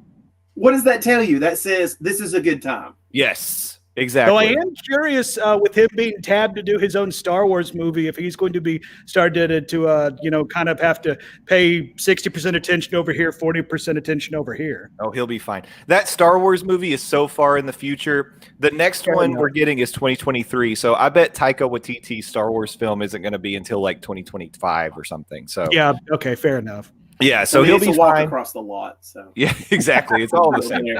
Just use the same actors. It's kind of jumping on, and looks like Justin's frozen. We'll wait till did I freeze? No, I still got him. There he is. I'm good. Okay, I say we're waiting for you to let it go, but. But coming around, you mentioned Ant-Man, which I hold dear to my heart for Mr. Paul Rudd. That again, to just go back to the olden days, would still get in a van with candy on the seat. He doesn't get any candy. I'm getting in the van with him. It's going to happen, okay, guys? And lo and behold, he saved the galaxy with his van. It probably happened. Absolutely. Just remember, in-game would have never happened if he hadn't come back. Just remember, right. Paul Rudd saved him. He's huge. So, well, he was huge in Civil War. And you're right. Good call. Good. Solid. A solid win. But Ant-Man, Wasp, and the Quantanium. Yeah. I love anything that's multiple worlds, multiple dimensions, anything. And I think, him and Wasp. I think it's going to be a lot of fun because Ant-Man and Wasp was a really good. I think this is going to build on that. Probably give us a little bit more of the in-game world. Yeah. I'm thinking. So that'll be fun to kind of to jump back into and see where everybody's at, what's happening, how that works. So, of course, his surrounding cast, which I'm terrible at names, but all the hits I'm sure are going to be played. They're all going to be back. I'm so excited about those guys. They're so much fun. Yeah, his crew's great. Yeah. And I believe Cassie, his daughter, is going to play a more prominent role in this one, too. Even better. Better. Rolling her into his crew and her having to adjust to their whatever that is dynamic. Yeah. Which, I mean, in the comics, she does become Stature at one point and teams up with Kate Bishop in the Young Avengers, which kind of could give credence to what I was going. I mean, we could get a Young Avengers movie. Oh, yeah. By the way, that's exactly. Yeah. That's exactly where I was going to go because I know we're phase 4 now of the MCU, and what's happening, what you're seeing is a passing of the torch. Yeah, we're bringing back RDJ for a series to do a couple things. He's going to star in the Spider-Man movie.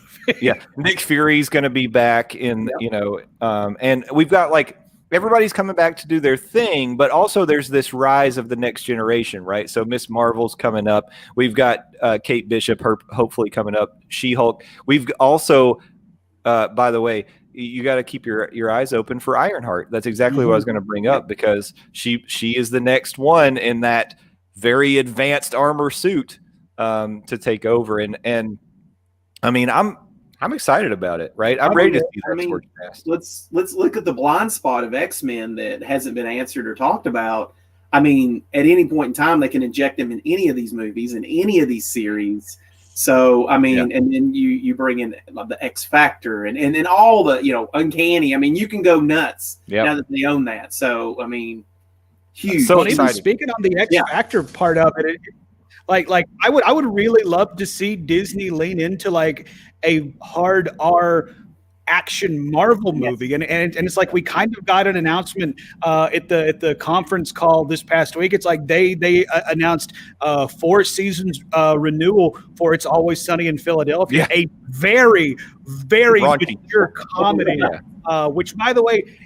When it gets through its 18th season through its 4 years of renewal, that will make it the longest running live action comedy series of all time. Amazing. Good for those guys. Absolutely. Of all time. So it's like Disney's clearly not afraid to do the adult stuff if it makes some money.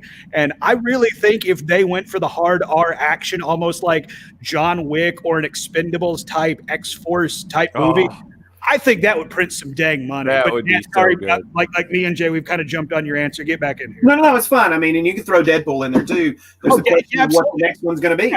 Deadpool 3 is definitely coming. So calm down, people that thought Disney was going to, put Mickey Mouse ears on him and make him go buy churros and ride Pirates of the Caribbean. Although he would love that. Oh, he would love that. The deeper buried lead is, Blade. I mean, that's got to be a little bit adult. Yes. I mean, there's no way around it.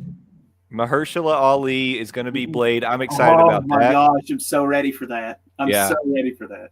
It's not on the list, guys. I know, but I'm so ready. We're basically covering everything. And the other thing, why don't we talk about Oscar Isaac as Moon Knight? Holy crap! I know. I almost went with Moon Knight as my pick. I let it go because I thought you guys would take it. So I was like, because Oscar Isaac, I love the guy. I think he's great. Like it was also announced to be Solid Snake in an upcoming Metal Gear Solid movie. Yeah, not necessarily Disney. I don't know if I love that casting or if I love the fact that they're making a Metal Gear movie. But I mean, that's not. It's going to be him in a wet box everywhere walking around. So it's going to be Mandalorian. He's just going to have his face covered most of the time. So. I just want it to be an hour and a half of him screaming for Otacon. Otacon, can you hear me? Otacon. And that's the entire movie. Well, and it's like something that I don't know if we cut you off before you got to it, talking on Ant-Man and Wasp 3. Freaking Kang the Conqueror is coming to MCU. I was going to say, can you believe they're going to introduce time travel? But Endgame kind of did that. And I think there's going to be some fallout from them messing with the time continuity with Kang the Conqueror. Yeah.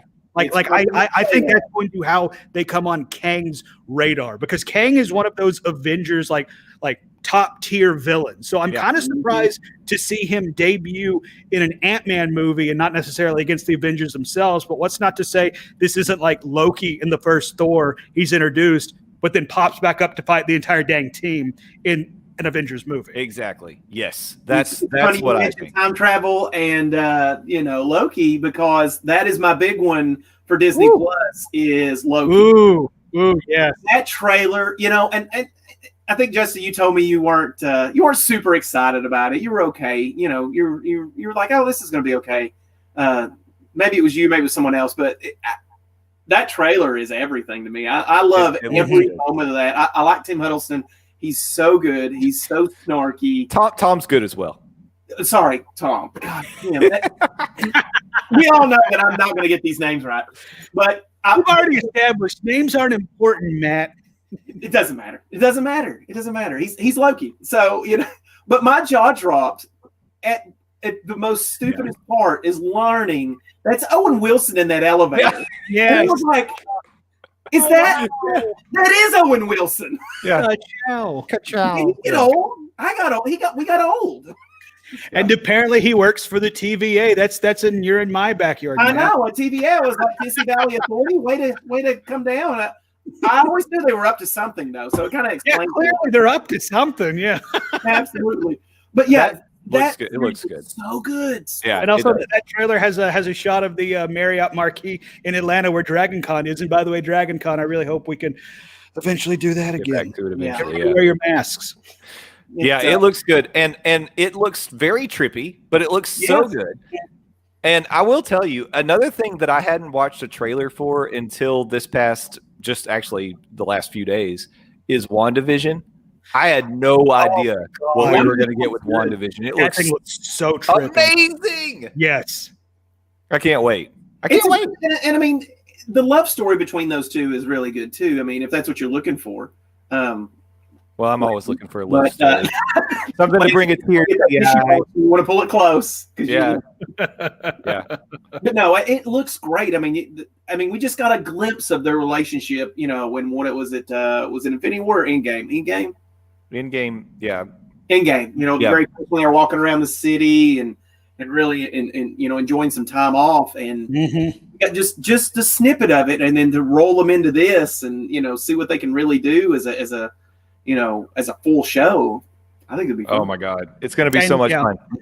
It looks like they're basically in like an AI world, right? It almost looks like it's like Vision has uploaded Scarlet Witch into like his consciousness, and then I'm actually going to go the other way. I think this is Wanda creating with her hex magic a completely different realm of reality where all of her wishes can come true. Because I mean, if you remember, it's like, spoiler alert for Endgame, sorry guys, Vision didn't watch back, and Wanda survived through this entire thing. So this might be Wanda almost like in the throes of insanity, like trying to bring back what she lost. And I wouldn't be surprised if the further the series goes, the more it kind of starts to degrade, and like some wonky stuff could happen, because like Wanda has done some really, really messed up stuff in the comics, up to and not including creating her own children.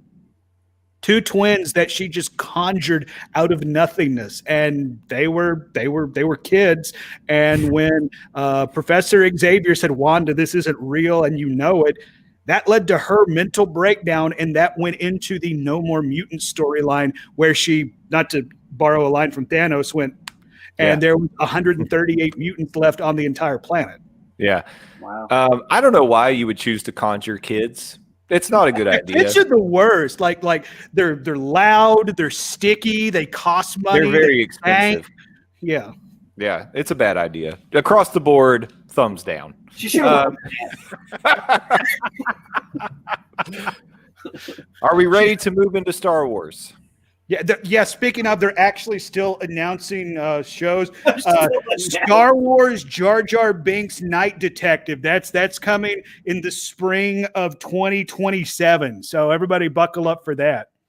Well, first of all, we're at an hour and 20 minutes in, which isn't a huge surprise. Because I knew the reunion show would probably go long, plus the content of what we're talking about. Thank you for those who are hanging on with us. We're having a great time. I hope you are too. Let's finish on a high note with Star Wars. We're going to go out strong, and maybe we won't go that much longer. But we are going to start this one with Landon, and then we'll go to me, and then we'll go to Matt, and then I'll close this one out. But yeah, and then we'll do a wrap up, and then we'll have punch and pie waiting for you in the reception room afterwards. But Landon, you're going to kick off the Star Wars. So why don't you tell us what caught your eye in the Star Wars announcements? Well, first of all, what caught my eye is the announcement of Punch and Pie. I'm very excited for that. But when it comes to the Lucasfilm Star Wars shows on Disney Plus, I'm going to stick with the Mandalorian spinoffs, both Ahsoka and Rangers of the New Republic. Spoiler alert: Mandalorian rules. Oh my god! More Mando is never so good. A bad thing, especially since, guys, like as of this recording, we got one more episode in season 2, and then we gotta wait to find out what's gonna happen with Baby Yoda. I know. I am gonna cry. Yeah, well, dude, you cry at commercials, but I understand why you would cry here. We've only seen Rosario Dawson's Ahsoka for one episode, and just in watching that one episode, I was like, damn, I want to see more of this. So I'm glad that we are, in fact, going to see more of this. I wouldn't be surprised if Ahsoka does show up in the season 2 finale of Mando, as Mando gets his ragtag group to go get back Baby Yoda. I'm not calling Grogu.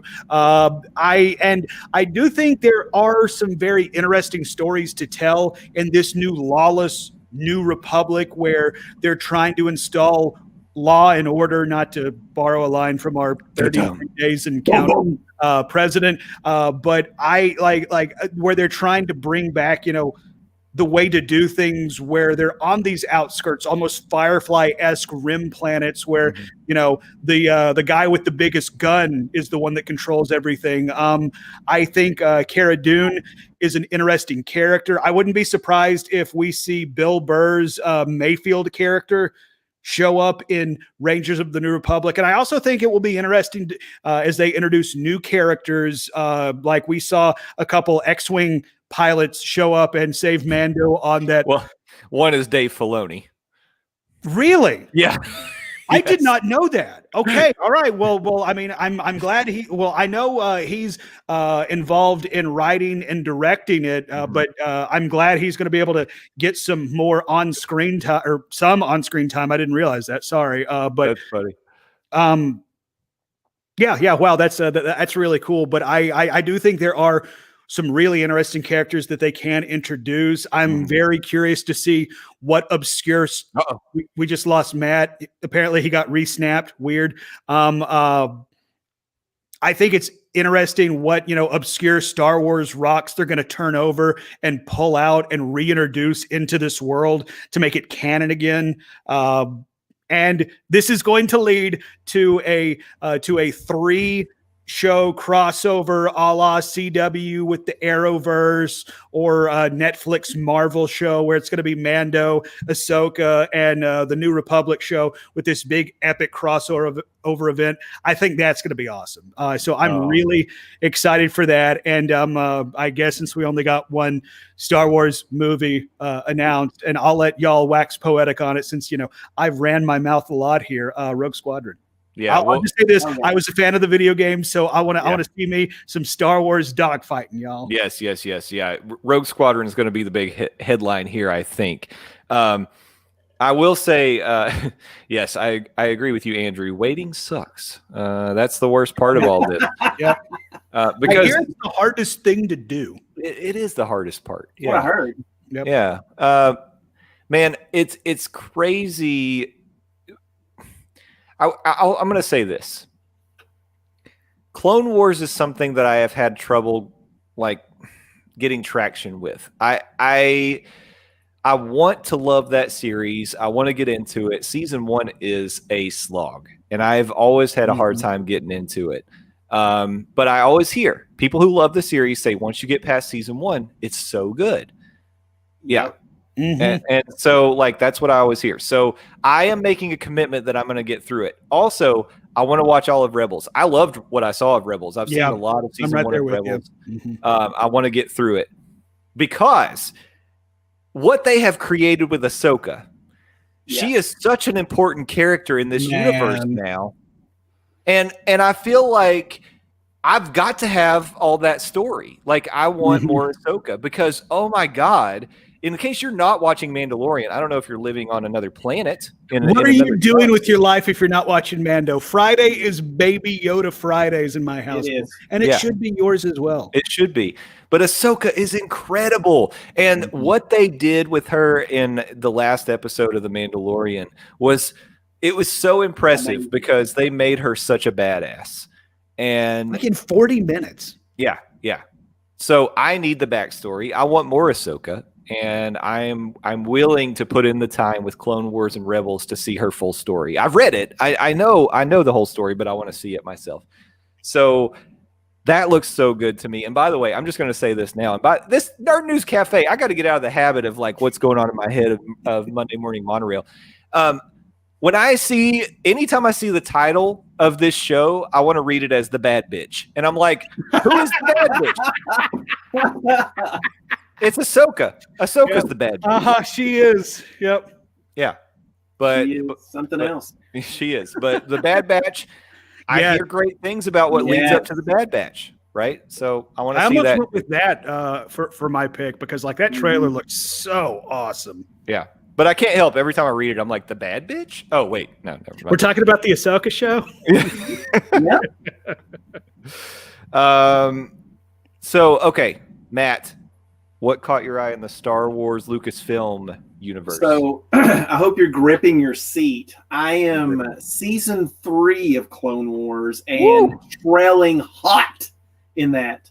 That show, and it is true, and it's not even the first season. I will say the half of the first season, you start to see the story develop. And as it goes on, there is so much in the Clone Wars. I can't say enough about it to be, I don't know. I just can't say enough about it. I'm so it's 20 minutes and I'm just like, next show. And it's 2:30 in the morning and I've got to work. I'm like, it's okay. I can go to 6. No, I'm just saying. But, I mean, it's so good. But as Landon did earlier, I'm going to cheat a lot in this one. I'm going to combine Lando and Obi-Wan as one show. Not one show, but one together. One show. Obi-Wan, I am looking so forward to. I was so happy when they re-announced it. Ewan McGregor is at that age. I mean, he is up a certain age. Perfect. And I tell people all the times. It's sad. I did a rewatch of all the Star Wars because I wanted to feel what the large majority of fans wanted to feel. And I watched the Clone Wars by themselves, and I watched the last 3 by themselves. Clone Wars aren't that bad, guys. They really aren't. I mean, it's okay. I mean, it's not terrible. There's a lot of story stuff in there if you're really looking for it. and you got Ewan McGregor's Obi-Wan. So if anything, yeah, I mean, Attack of the Clones is so bad. It's so bad. It's not. Well, I watched the last 3. I actually see what people are talking about now. It's 3 different movies that are supposed to be connected. I don't even know what's going on in half of them. I know that's another story, but yes, another story. I don't want to get any hot takes here, but I figured Landon shot some guns. That's fine. I'm gonna pack fire it off. Fire it away. But yeah, I Clone Wars is so good. I want to get through that and then watch Rebels. I'm so entertained, and I've got so much to watch. I'm so happy.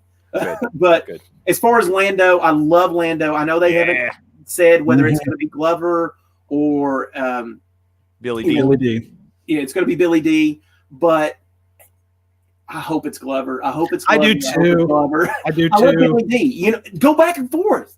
Showing old Billy D telling that stories. Would be interesting. Okay. Glover, acting them out. I mean, I'm down for any of that. And then, like I said, Ewan McGregor, I mean, another person in a van. I'm in it. So it's fine. What is it with you and vans, dude? I'm just saying that's the most strange thing you can be picked up in by someone you don't know.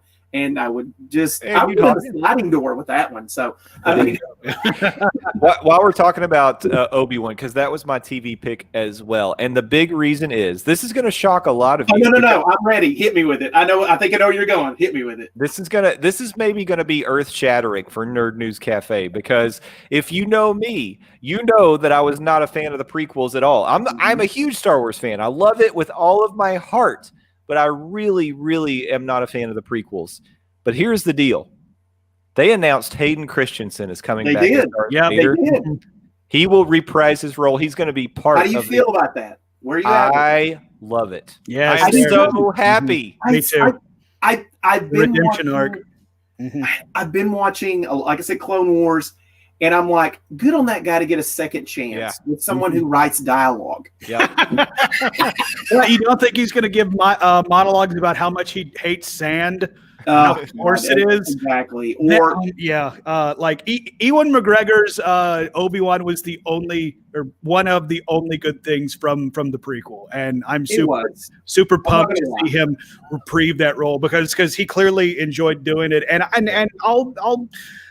Not to jump on you here, Jay, but it's like I want to go back to Matt's pick on Lando. I too hope it's Donald Glover or it's a split of the two, because it's going to be 2 vastly different shows. If one's going to be Donald Glover and it's going to be the standard Star Wars show, or one's going to star old Billy D. Williams, where it's just old Lando whoring himself around the galaxy and trying to hook up with aliens and sex bots and stuff like that. Which, I mean, I'm going to watch both regardless, but still 2 vastly different shows. But I'm going to be honest, the fact that Donald Glover's name wasn't mentioned during this presentation does kind of give me a little bit of we'll see. Hesitation. Yeah. We'll see. I mean, maybe he's not I say he's not one to be bold, but he truly is. He truly is. I'm hoping, again, my fan cast up here is that Billy D, you're kind of seeing how his life has ended up, maybe even before the Rise of the Skywalker. Maybe we're seeing what happened to him, how he got to that. Yeah, maybe the last show is him and that thing going, hey, I'm going to go to a festival today. well, as long as it's not after Rise of the Skywalker where he's trying to hook up with what may be his daughter. Right, because that's the last scene we saw. That's Lando. True. That you're very true. It's like, okay, dude, you hawked Colt 45, but that is not as cool as the other side of the pillow. That's right, exactly. And I mean, like I said, maybe he's telling these stories of his youth to someone. That would be great. Maybe it's Lobot. Maybe he's telling Lobot. Those 2 right there, like I said, I'm kind of cheating. I'm so down for really whatever, but Obi-Wan. Absolutely, I'm ready. The next one that grabbed me, and forgive me, for whatever reason, I thought the name of the show was Alderaan. I don't know why I did, but I was like, real.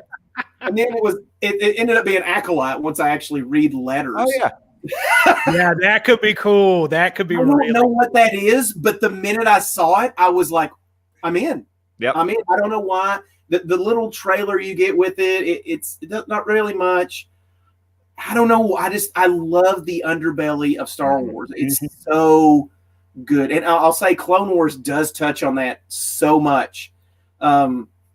It's so good to see how just how everybody's living. What does that mean when these two forces are at war? What does that mean when things aren't good? Yeah. How do you start a rebellion? Let me write it down. So, I mean, I don't know if that's what that is, but it could be, And I was going to say, and then that kind of leads me into, Rogue Squadron, which we didn't get a trailer, but we did get a good story. Yes. She's a storyteller. I mean, obviously, she told us what it means for her to what is her name again? Patty Jenkins. Which, by the way, that's a massive coup. Patty, and I was like, I don't think that's right. There's not too many Patties out there. So. That's a massive coup for Disney/Marvel to get her under the umbrella because, reports had come out that she was pretty pissed off at DC for their handling of Wonder Woman 1984. So, wow. Hey. She probably asked James Gunn how that path works, and he said, it's like a big warm coat. Come on in. Yeah, a big warm coat with a big old paycheck. But I love X-Wings. They're probably one of my favorite things. And, I mean, I loved Poe Dameron just because of his, from the hip kind of gutsy X-Wing type of guy. And I'm like, Rogue Squadron's right there, man. I'm there. I'm with it. So I'm excited to see what kind of story she gives us. So you guys have covered mostly what I wanted to talk about as well. But I just want to say this about Rogue Squadron. Rogue Squadron is the only book that I ever read from the extended universe. And what's that look about? You're reading? Oh my God! Oh yeah, there's no pictures in it. Batman or Spider-Man isn't there. You stupid nerd. I read Once Upon a Time, and I read read Once Upon a Time. That was weird. That was a weird thing to say. I read the book Rogue. It is that show. I read the book Rogue Squadron, and while we have heard that this movie is not going to be based on the books or the games, that it's really going to be its own unique story, but it is going to pull a lot from the novels and games. It's going to honor them, is what we've been told. I am super excited about it because just like you, Matt, I'm a huge fan of the X-Wing. I'm a huge Top Gun. I was raised on Top Gun. I'm with you. Okay. Let me ask you something since we're throwing out some Mando stuff out there. How much did you laugh? I mean, just laugh your balls off at that Mando when they're like, we're gonna need that ping, buddy. And he doesn't comply, and you see those X-Wings flip open. Yep. And he's like, hey, it just started working. I'm like, you're dead, dude. It's over. It's over. Yeah. Over. Yeah, but I am super excited. Patty Jenkins coming into the Star Wars universe. First woman to direct a live-action Star Wars movie, so that's huge. Hey. Yeah, another girl power reference. But, again, this isn't coming out till Christmas of 2023. Let's bring it up just one more time because I think we have to. Waiting sucks. Right there up top. Because 2023 till we get another Star Wars movie. But until then, there's so much content coming to Disney Plus that we will comment about here in the Nerd News Cafe. So I wanted to mention one more thing. Star Wars Visions sounds really interesting to me. Coming to Disney Plus. So basically the situation here is you have Japanese anime artists that are going to be telling anthology stories in the Star Wars galaxy with anime art. Mm-hmm. So I don't know if you all see the full circle that we've come. Star Wars was inspired by Kurosawa. It was inspired by Japanese samurai culture. And now Japanese anime artists are going to be creating Star Wars stories. So good. I'm excited. I do think that's cool. And I do think the full circle of the story is also cool. But I do want to point out, I love the idea of what it could be in theory, but I've seen so many it's the Animatrix. We're going to let a bunch of anime writers and directors tell their own story in the Matrix in anime style, or this is Batman Begins anime, and we're going to let them tell all these stories in anime style involving Batman. And both of those instances were kind of not good. Well, I do think Animatrix was okay. Yeah, I mean, like it had its moments, but as a whole, I would say it was middling to say the best. I do think that Disney is going to have a better quality control on it than like Warner Brothers did in the previous two examples I gave. But at the same time, it's like I love the idea. I'm a little leery to see how it's going to come out in the follow through. All right, I think that's fair. Yeah, I mean, you guys, you said it was inspired from, Japanese culture. I mean, look at, and one of my favorite episodes was the Ahsoka one of Mando. Mm-hmm. Oh my God. That whole thing is a Shogun situation. I mean, beautiful from beginning to end, the way it was shot. And I wish I could remember who directed that one. I want to say that was what was his name? Ray something. Anyway. Ray Parker. It's not Ray Parker. Ray Parker Jr. No, but no, it just the way it was shot, her dodging in and out of the shadows like a ninja. Yeah. The scene where you see Mando and then her in the background and the wind catching her. It felt very Kill Bill. It did. Yeah. But again, where does that one come from? Yep. Also, it's exactly what you said. It was beautiful. I love that episode. I've watched it 4 times. I mean, I could probably watch it again right after this. So, but I'm going to watch Clone Wars. We all know. So, but wait, hold on. Another Star Wars show. Star Wars Salacious Crumb, Sexy Underground. Nice. Okay, that sounds good. Okay, I guess I think they're probably going to put that one on Hulu or Star, the international alternative for Hulu that they announced. Which, by the way, speaking of that, we're getting an Alien TV show. Alien, y'all. Now, granted, the last few Alien movies have kind of sucked out loud. I fell asleep in Covenant. I couldn't do it. Covenant was oh my God. Once we had like 17 droids or replicants or whatever he's called. I'm out. Yeah. Mm-hmm. I haven't seen it. I mean, it was fun to have Kenny Powers trying to fight off a xenomorph, but it's like, I wanted that movie to be so good. But. Me too. I was so hyped and I was so let down. Let down right into my bed because I went to sleep. Well, honestly, guys, I think we could probably go all night talking about these announcements, and there's so much that we haven't touched on. But here's the thing: we can always get back together and talk some more. And I think we absolutely should do that. Okay. So maybe in the green room post-show, we start talking a little bit about maybe what we can do because the fans demand it. They want us to come back. They love it. Yeah, look at the chat go wild. Yeah, they're going crazy. Chat, do something. Yeah, there's some comments in there. We've had a few comments. I love the interaction. It's so fun. Mm-hmm. I absolutely love it. We've had a comment, let alone comments. It's fantastic. Yeah.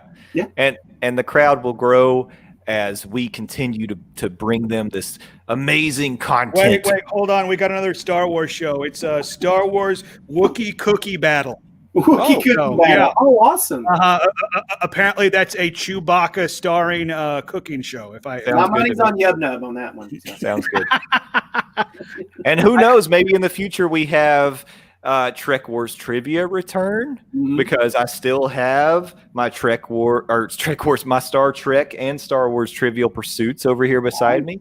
I mean, the possibilities are endless, guys. So I think we call this one a wrap. Since we're at 1 hour and 42 minutes. We're almost at 45, yeah. And let's go ahead and plug some things. So, Landon, why don't you kick off the plug segment? All right. LANDOZ, please go follow me. Landon Doan, I'm the best. Landon Doan, not the rest. That's where you can follow me on Twitter, 280 characters at a time. I also run a website, buttmunchchips.com. Buttmunchchips. Sit on your butt and munch. And more. Yes. I love the audience. I forgot we were supposed to split up the duties. It's okay. You said duties. Not the cobwebs off of it. Yeah. For next time, we definitely have to have something to work on for next time. Anyway, that's where you can find extremely outdated podcasts on a whole bunch of random crap, including Game of Thrones, really, really outdated talk on wrestling. I think there's some episodes up of me and my boy Hunter East talking about some Marvel movies. We made reference to Thor Ragnarok. I'm pretty sure our thoughts are up there, though. In lieu of that, I invite you to go to the iTunes store and search for Near Fall Radio, a podcast on the sweet science of professional wrestling, starring myself and Will Rabb.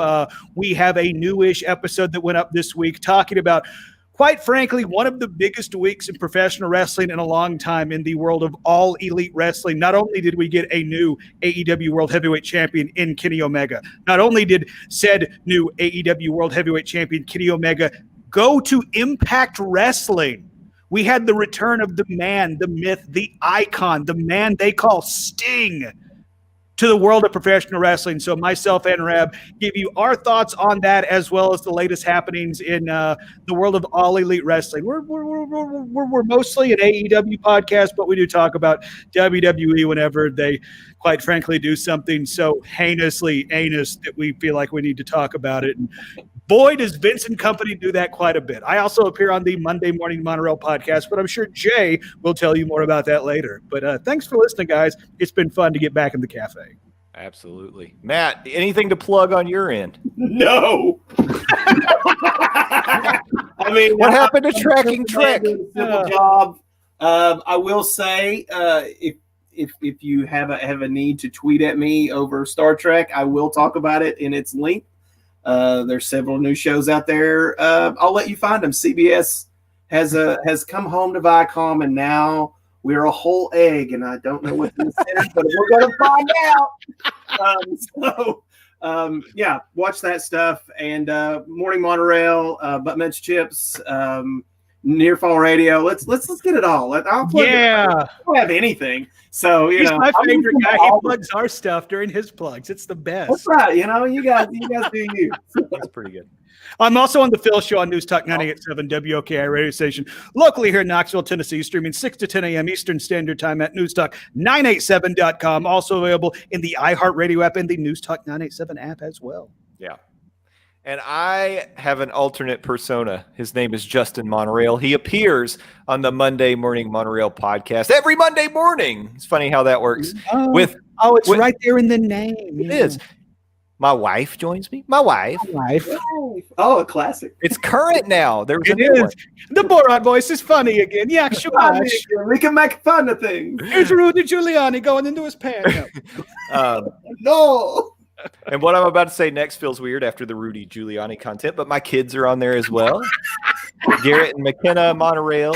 And Landon appears on the Monday Morning Monorail podcast, and we talk about Disney because I'm a Disney Parks nerd. So join us there. We're at Morning Monorail on Twitter, Monday Morning Monorail podcast.com. But you know what? You can also follow us right here. Bring that ticker back up at Nerd News Cafe on Twitter. Boom. Wow, that worked. Nerd_news_cafe. Follow us, interact with us. Make sure that you like and subscribe to the Nerd News Cafe YouTube.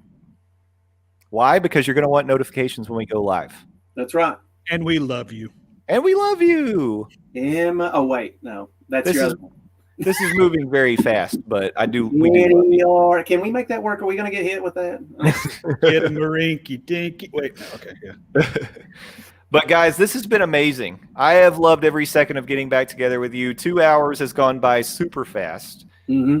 I hope you all have enjoyed listening along with us. And I promise we're going to do it again. And stay tuned because you never know what's coming up next. But until then, Chewy, punch it. Say your line, Matt. I don't remember. In transmission. Oh, in transmission.